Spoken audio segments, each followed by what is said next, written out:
Hi, I'm Diane Corbello, dietitian at Riverview Health Center here on the stroke unit. Today we're going to talk about nutrition and stroke. Can we still make a difference even though we've already had a stroke? Well, the answer is yes, we can. We are going to talk about the risk factors of cardiovascular disease, also known as heart disease, what a lipid profile is, our target cholesterol levels, blood pressure, dietary fat, and sodium. There are many risk factors for cardiovascular disease.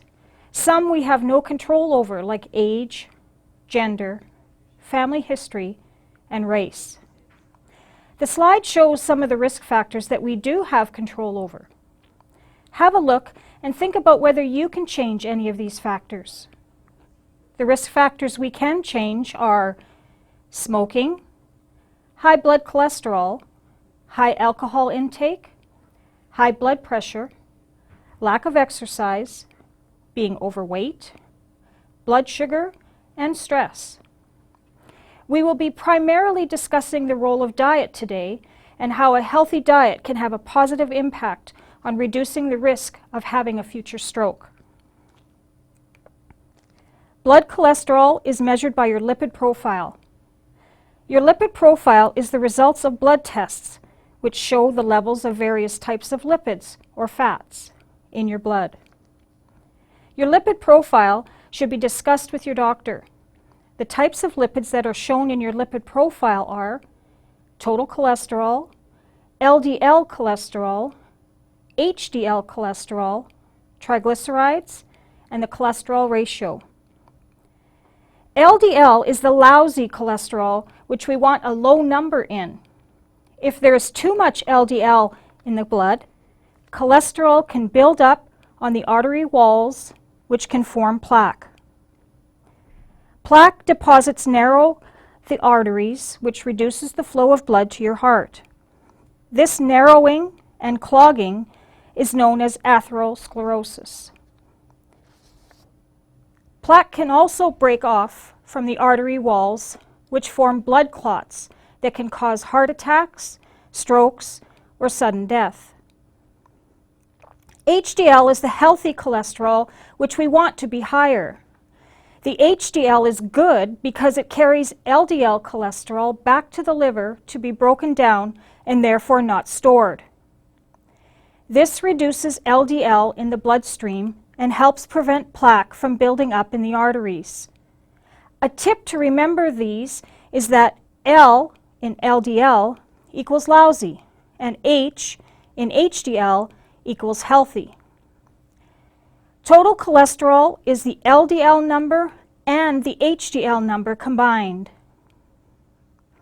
Triglycerides are a type of fat found in our blood that, when too high, is a risk factor for heart attack and stroke. Triglyceride levels are dependent on overall fat intake in the diet and are often high in uncontrolled diabetes. The cholesterol ratio is the ratio of total cholesterol to HDL, or good cholesterol, in the blood. The ratio can put our cholesterol values into perspective. It appears to be a better indicator of heart disease risk than total cholesterol alone. People will be assessed as low, medium, or high risk of cardiovascular disease depending on the number of risk factors that apply to them. Your risk for heart disease over the next 10 years will determine your target levels. If someone has higher risk of heart disease, their target levels will be lower than an individual with little to no risk of heart disease. You can discuss this with your doctor. Blood cholesterol is affected by family history, the fat we eat in our diet, and dietary cholesterol. Dietary cholesterol is different from blood cholesterol. It is the cholesterol found in animal sources such as meat, seafood, poultry, eggs, and milk products. Some people who have a family history of high blood cholesterol may find that their blood cholesterol increases when they eat foods containing dietary cholesterol.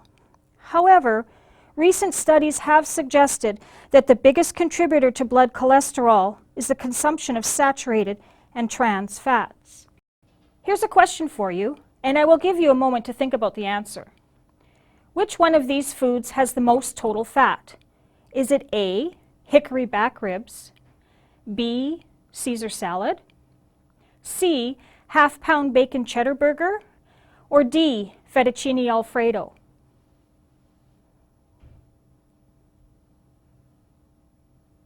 If you said D, you're right.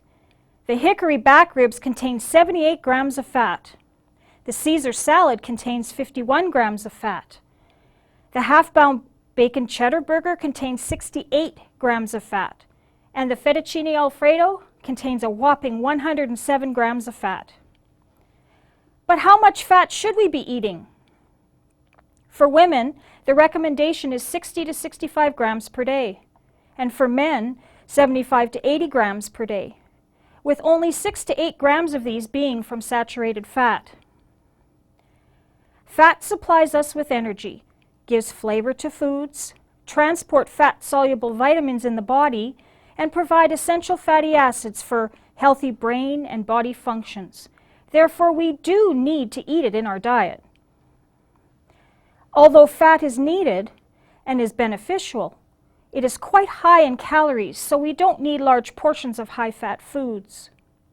The bottom line is to eat less total fat, but the fats we do consume should be healthy fat. So what fats should we eat and what should we avoid? Unsaturated fats are good because they lower our LDL or lousy cholesterol and maintain our HDL or healthy cholesterol. They also help protect us from heart disease and stroke. Saturated and trans fats increase the bad LDL cholesterol in our blood.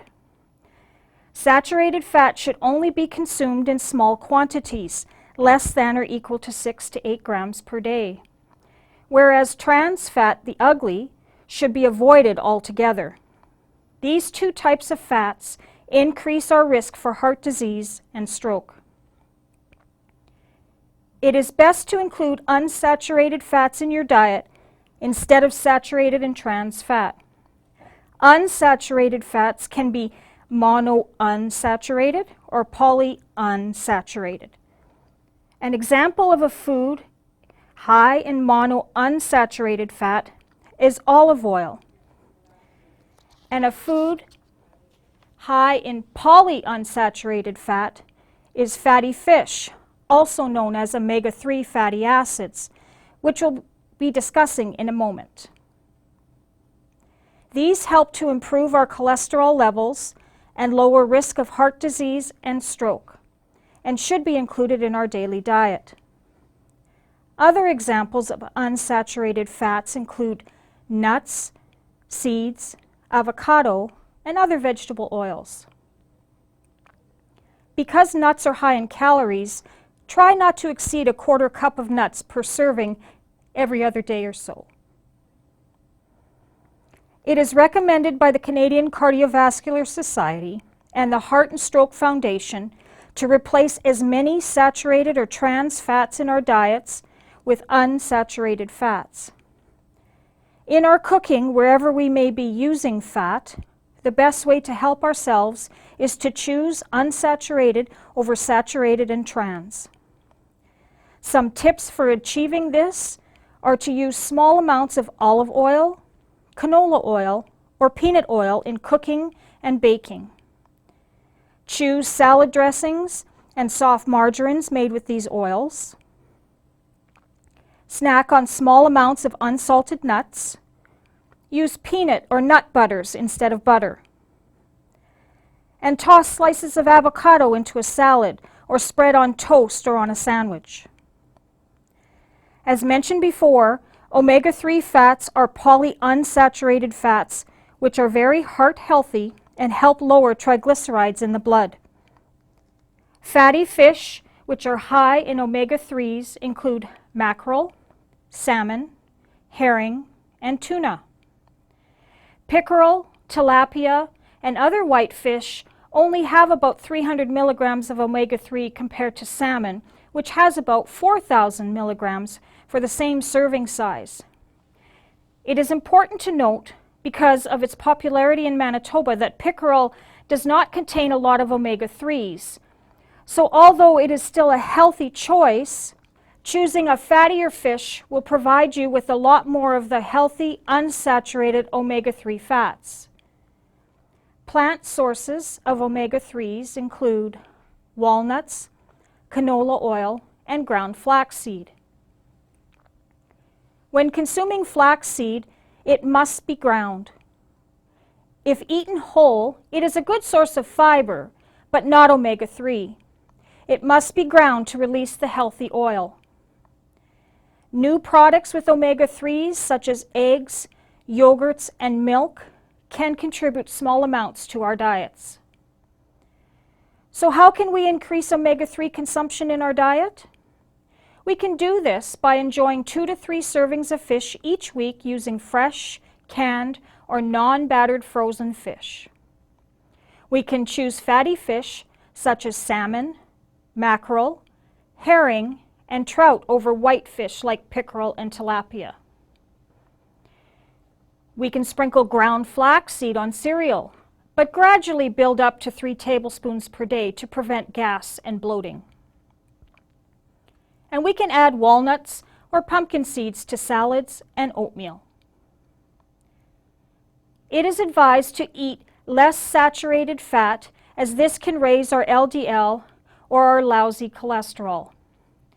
Saturated fat is found in animal products and full-fat dairy products. It is also found in tropical oils such as palm kernel oil and coconut oils, which are often in processed and packaged foods. You may have heard that coconut oil is good for you, but the research has not confirmed this. Coconut oil is about 85% saturated fat, which you can tell because it's solid at room temperature. There aren't any up-to-date studies that prove that this type of oil is beneficial to our health. I would stick to using coconut oil on your skin and hair over using it in your cooking until more qualified organizations do more research into the health effects. Some tips to reduce saturated fat in your diet are choosing smaller portions of leaner meats, eating less processed meats, using soft tub margarine rather than butter, limiting gravy and high-fat sauces, removing skin from poultry, and using lower-fat cooking methods like baking, broiling, and barbecuing rather than frying. We can also reduce the saturated fat we eat by choosing lower-fat dairy products such as skim milk, 1% milk, lower-fat yogurt, low-sodium cottage cheese, and other cheeses. Limit ice cream, regular sour cream, coffee cream, and whipping cream. Look for a lower percent of MF, which is milk fat, on the label, often labeled as light or partly skimmed. Trans fat are considered the ugly fat, since they raise our LDL or lousy cholesterol and also decrease our HDL, healthy cholesterol. Trans fats are produced when vegetable oils are partially hydrogenated. Hydrogenation is the process of hardening liquid fats into solids. Foods with trans fat include hard margarines, store-bought baked items, microwave popcorn, and restaurant French fries. Many products are now being made without trans fats. Remember that foods like donuts and fries may be trans fat free, but they are still high in fat and should be occasional foods. Some tips to avoid trans fats are to buy foods with 0 or the least amount of trans fat. Limit shortening, hard margarines, commercial baked goods, cookies, biscuits, pies, snack foods, and deep-fried fast foods that may be high in trans fat. Remember the golden rule.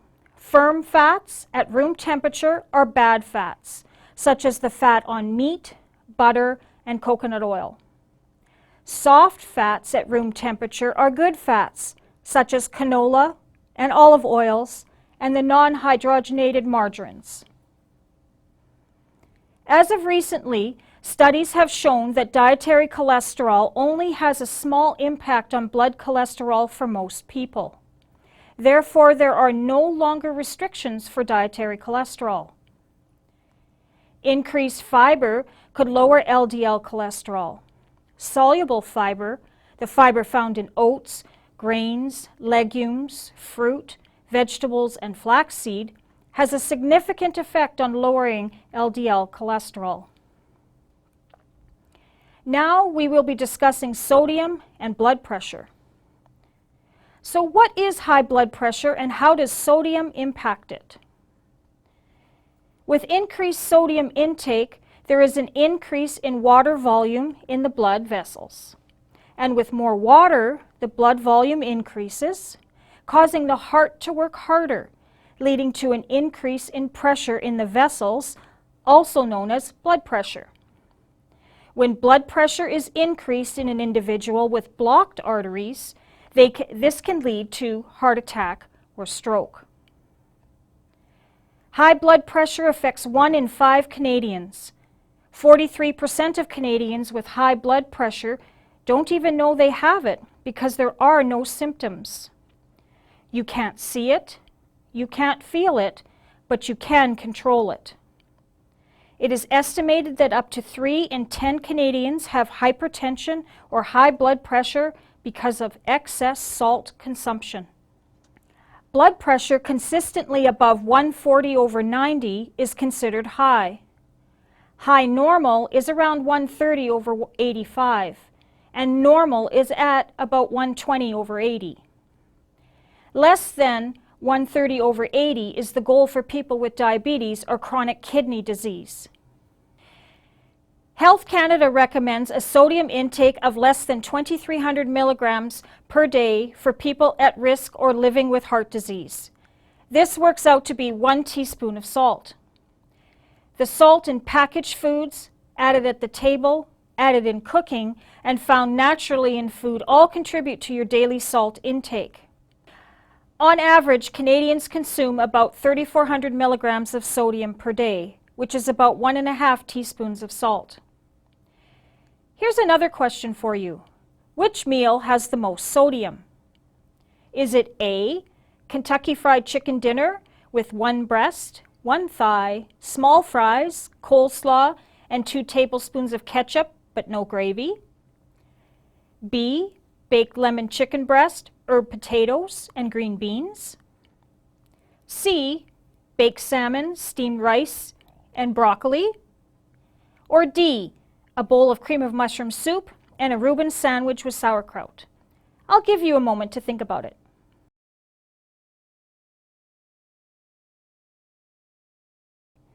If you guessed D, you're right. The Kentucky Fried Chicken dinner was also very high in sodium, having 3,100 milligrams, but the mushroom soup and the Reuben sandwich of sauerkraut has 4,460 milligrams, which accounts for almost 2 days' worth of sodium in one meal. When we look at this graph, it helps us understand where we need to focus our attention when we want to reduce our sodium intake. 11% of the sodium we consume is found naturally in the fresh foods we eat and the water we drink. Only 12% is salt that we add at the table or in cooking. More than 3/4 of our sodium intake is from restaurant or processed foods.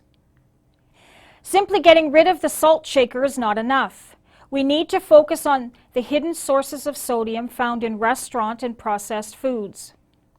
It is important to read the labels since sodium can be hidden where you least expect it. Rinsing canned foods can help reduce sodium but not eliminate it.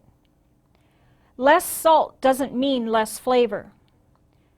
Use herbs and spices in place of salt to provide flavor to foods such as Mrs. Dash or McCormick's.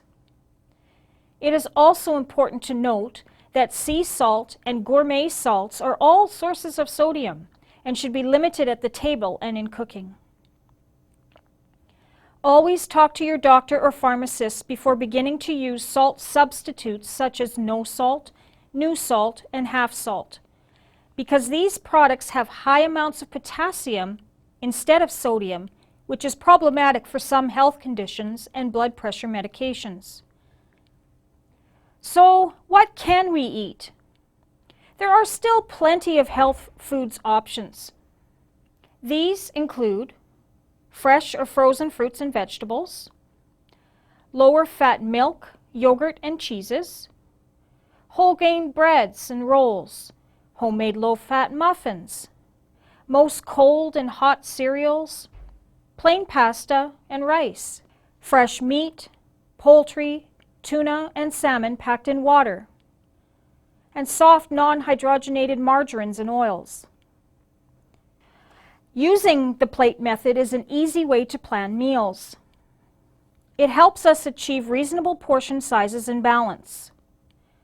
This helps us eat well for our heart and also helps us reach a healthier weight. The plate method includes all 4 food groups from Canada's Food Guide. The concept is to fill half your plate with non-starchy vegetables in a variety of types and colors such as broccoli and cauliflower. 1/4 of your plate will have carbohydrate-rich foods such as potatoes, breads, or rice. The last 1/4 is for protein such as poultry, other meats, fish, or legumes. This is accompanied by a cup of dairy or calcium-rich dairy substitute and a serving of fruit. Here is a good example of what a meal would look like when following the plate method. As you can see, half of this plate is filled with vegetables, carrots and broccoli. 1/4 is the carbohydrate portion, which is mashed potatoes.